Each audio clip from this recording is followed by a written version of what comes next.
YB sayang lah. Apa soalan kau ni? Kalau ada YB layan macam tu, memang YB sayang lah. YB sayangkan rakyat. Kau faham tak? Bella ni rakyat. YB yang berhormat. YB sayang saya kan YB kan?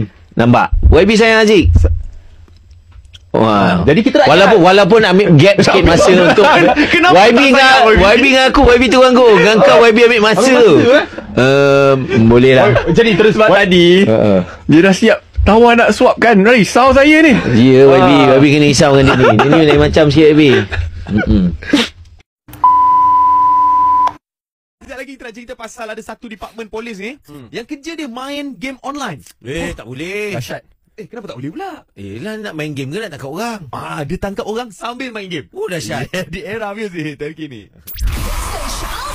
Polis tu dalam game saya kena tangkap.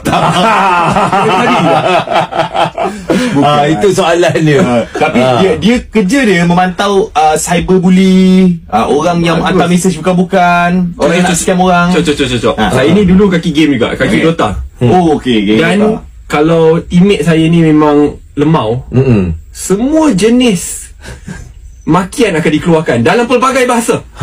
Dia tiba-tiba kita boleh maki dalam Tamil, boleh maki dalam Mandarin. Ini maki polis ni. So kalau dia kata nak pantau cyberbully tu, kira cyberbully tak? Kena tangkap dah YB. Polis yang kena bully kat dalam tu, maknanya dia akan ambil tindakan drastik lah YB. Biarlah. Dia maki je, tak tahu polis dah sampai rumah. Budak tu pun confused.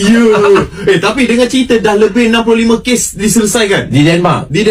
Dahsyat Tapi YB. sejujurnya lah, sebagai pengubah dasar, saya rasa tu idea sangat baik sekali. YB, saya tidak pasti kalau Nabil ada tengok baru ni, tak silap minggu lepas ada kes di mana satu universiti menganjurkan Mobile Legend dalam masjid. Betul, di dalam masjid. Apa pandangan YB? Pada peringkat awal ramai adalah segelintir pihak yang kritik. Tapi kita kena lihat, masjid tu bukan sekat tempat untuk kita mengamalkan ibadah, tapi pada masa yang sama adalah pusat komuniti, pusat masyarakat. Betul. Dan ada pelbagai prasyarat. Dia kena wajib solat sekali, solat berjemaah, tak boleh bising, kena duduk dekat tepi. Betul. Dia ada prasyarat yang sangat ketat. Dan akhirnya memang selepas tu budak-budak yang tak solat berjemaah atau sebelum ni tidak solat dan kenal imam tu sekali. Betul. Saya rasa itu orang kata satu tempat yang sememangnya. Apa yang YB cakap tadi tu, bukan setakat main game, dia orang boleh beribadah sekali. Daripada yang tak pernah masuk masjid, sebab kerana game ni dia orang masuk masjid, ada kebaikan dia dekat situ YB, betul tak? Dan bukannya dia kacau orang yang nak solat. Dekat belakang diam-diam kena ikut peraturan semua. Betul. So tak adalah pakai loudspeaker kuat-kuat. Tak ada. Tak adalah dia pergi siku imam tengah